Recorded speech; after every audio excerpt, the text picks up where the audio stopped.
Boa tarde a todos. Antes, talvez, de ir direto no ponto que você colocou, só fazer uma breve introdução aqui, né? Acho que aqui entre os debatedores eu sou o único que representa o varejo, né? E, evidente, a gente tem muito contato com toda a indústria aqui, e eles reclamam, né, de mim e do nosso setor, que a gente só reclama de taxa, né?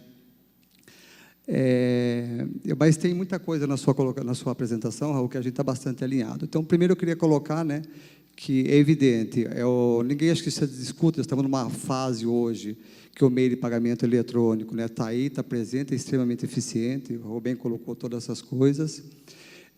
O varejo, evidentemente, é totalmente favorável, né? Só que nós chegamos num caminho, e apesar da evolução que tem tido o meio eletrônico, nós percebemos que ainda ele é lento e poderia ser mais rápido isso. Você coloca na sua apresentação que um pouco menos de 30% ainda é feito o pagamento em dinheiro. No segmento nosso, eu represento a APAS, né, que é a Associação Paulista de Supermercados. Aqui no estado de São Paulo, um pouco mais, em torno de 40% ainda, menos na capital, mais no interior. Ou seja, tem uma grande parcela ainda das transações que são liquidadas em dinheiro. E o que acontece com isso, né? Da mesma forma que houve um investimento da indústria em tecnologia, em todo o processo, o varejo também se adaptou para isso, também fez investimento, só que nós não desmontamos a outra plataforma, ou seja, continua existindo as duas, né? Colocamos a eletrônica para funcionar, né? Só que a tradicional ainda está aí funcionando, isso gera um custo. Então, quando eu digo que nós estamos alinhados, talvez deveríamos até conversar mais, né? E o varejo poder ser até um aliado nessa questão de nós migrarmos de uma forma mais rápida para o meio eletrônico, para que a gente possa desmontar essa outra plataforma, né? E ficar só com o meio eletrônico. E talvez um ponto que eu sempre ressalto também, né? Esse conflito que a gente tem, né, entre o varejo, entre a indústria, né, em relação ao custo desse processo. Até quando, antes do pagamento eletrônico, nós tínhamos aí o poder público, né, que era o emissor e cuidava de todo o meio circulante de pagamento, tem estimativas aí até de 2% a 3% do custo do PIB para esse processo. Quando passou o eletrônico, o que acontece? Se tira esse custo, o poder público sai disso, e esse negócio vem na mesa, né, e fica com os entes privados. Então, a partir disso, acho que foi até natural que surgiu esse conflito, né, de como dividir esse negócio, ou seja, quem paga o quê. E também sempre ressalto, né, no fundo, quem vai pagar sempre é o consumidor. Isso não tem jeito, né, qualquer coisa que a gente tem aqui na nossa indústria, né, isso vai lá na ponta para o consumidor. E daí a gente começa olhando desse prisma, né, talvez o que a gente tem que discutir, qual é a forma mais eficiente, né, nesse processo todo, onde tem uma eficácia maior, para que essa indústria custe o menor valor possível para o consumidor, que quando a gente entrega lá um produto ou serviço para o consumidor, esse custo, essa despesa, que ela não é o produto em si, ela é uma despesa marginal, ela seja o menor possível. Então, acho que esse é o grande ponto, né, que a gente discute. E aí, talvez uma colocação, eu sempre tenho colocado isso, eu questiono um pouco o modelo que nós temos, apesar que não é muito diferente no mundo, com algumas exceções. Quando nós utilizamos hoje, eu não falo do cartão de débito, né, que ele vem com o objetivo só de liquidar uma transação. Quando nós utilizamos um cartão de crédito, na verdade, ele tem duas funções, né? A primeira, que é natural dele, que nasceu também para liquidar a transação, ou seja, estava substituindo lá o dinheiro em si, que era o meio monetário, mas automaticamente nós incluímos uma segunda função nele, que é uma linha de crédito automático, mesmo que seja, né, nem no parcelado, eu digo, só no prazo normal, que é de 30 dias. Se há uma transação e isso não é pago, o consumidor tem um prazo para pagar, alguém concede esse prazo na outra ponta. Se concede outro prazo, tem o custo, né, ou mais ou menos, dependendo aí do tamanho da empresa, do player que está nesse negócio, vai custar mais ou menos financeiramente, mas, ou seja, existe um custo. E talvez a forma que o consumidor final ele remunera, ele paga esse custo, né, que a gente enxerga que é perversa, porque, na verdade, eu poderia dizer que, ao usar o cartão de crédito, ele está liquidando uma transação, mas ele está comprando um produto, que é a linha de crédito. Ele paga por isso, e pior, ele não sabe que paga, né? Eu acho que esse modelo, ele tem uma ineficiência no processo.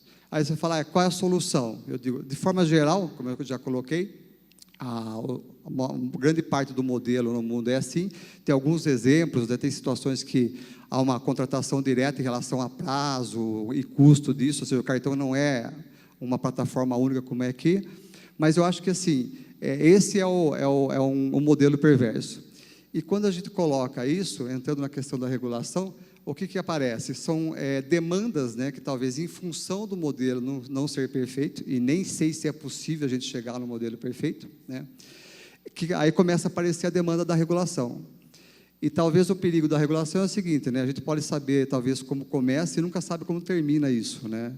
Nós estamos num mercado livre que, em tese, né, os entes que participam disso deveria ter a condição de ajustar o mercado da melhor forma possível, né, obviamente sempre levando lá como eu disse no início, né, que tenha uma eficiência no processo para que nossos produtos e serviços que chegam lá para o consumidor final, que ele seja impactado pelo menor custo por essa indústria. Então, acho que o desafio é esse. Então, a regulação, tem um pouco de receio de regulação, né, ou bastante receio, porque você não sabe onde termina isso, mas acho que, preferencialmente, se pudesse haver um ajuste entre a própria indústria, né, todos a cadeia que está envolvida nessa indústria, seria preferível em relação a uma regulação.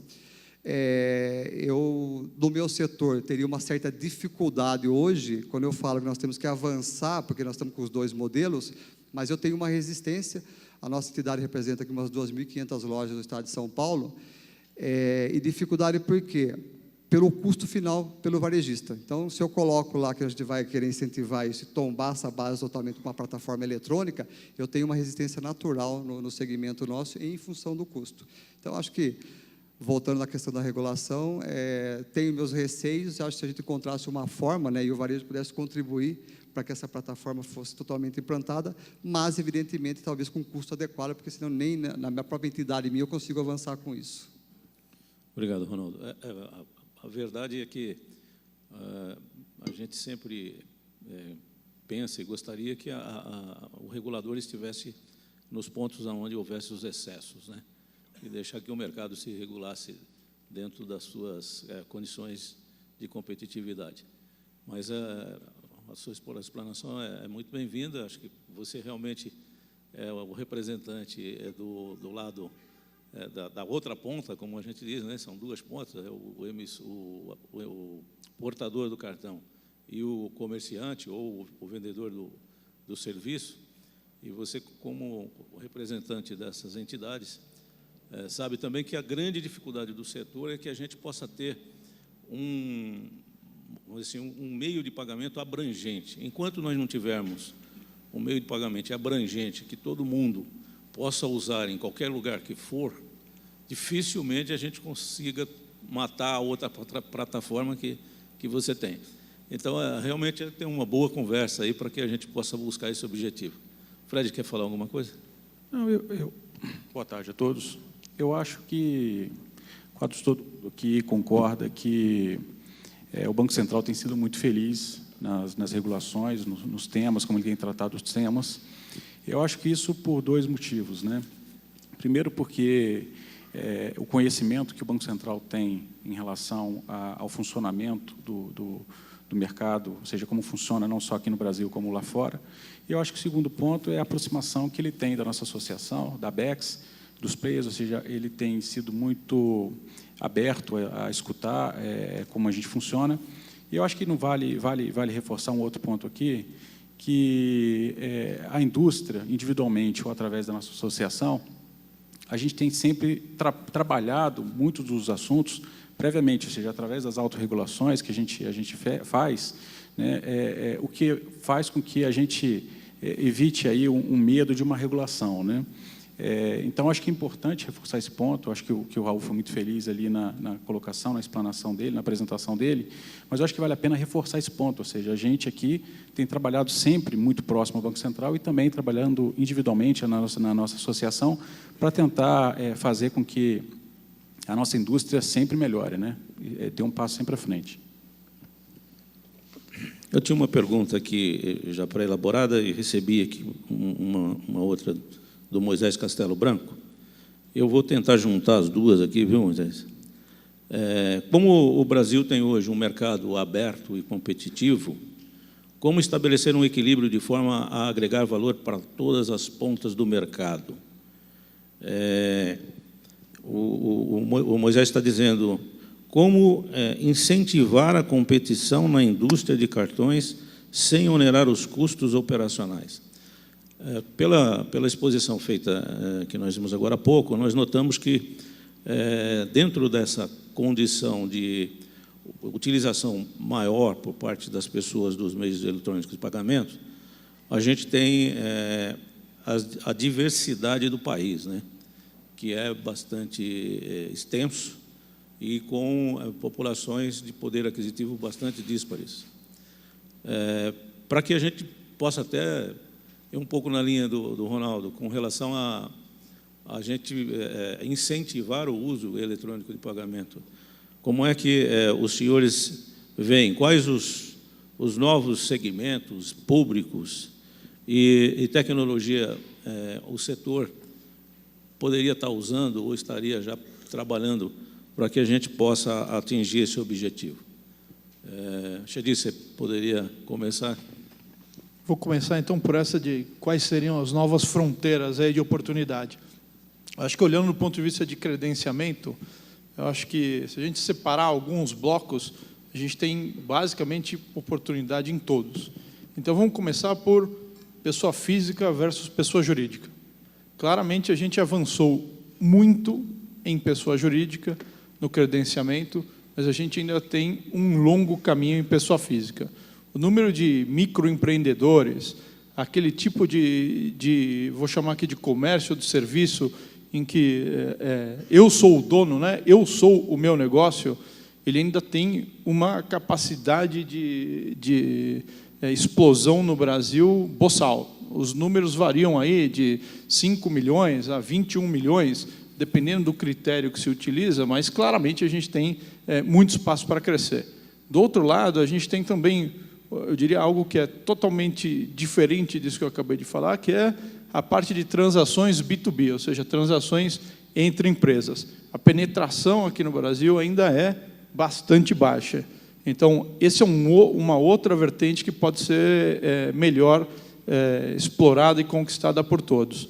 E sem falar daqueles segmentos, que são segmentos que hoje aceitam cartão, mas com uma penetração muito baixa. Então, tem alguns clássicos que acho que a indústria toda vem trabalhando ao longo dos últimos anos, mas que ainda oferecem muita oportunidade. Então, quando a gente olha para segmento de educação, segmento de saúde, ou seja, segmentos clássicos, grandes, são um componente importante da atividade econômica no Brasil e que ainda utilizam um pouco o meio de pagamento eletrônico. Alguém quer? Eu acho que vale complementar aqui o Chedi, né? A possibilidade de penetração em outras cidades, ou seja, pequenas ainda, né?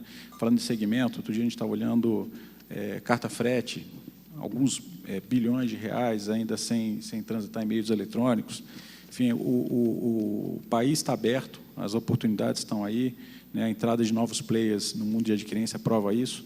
E eu acho que quando você pensa no mundo, no lado emissor, no lado do cliente que vai utilizar o cartão, a entrada de mobile, a entrada de pré-pago, então, eu acho que o mercado ainda está apto, aí, ou seja, aberto à expansão, e não tenho dúvida que a gente vai continuar crescendo aí nos próximos anos, na casa dos 2 dígitos, sem dúvida nenhuma.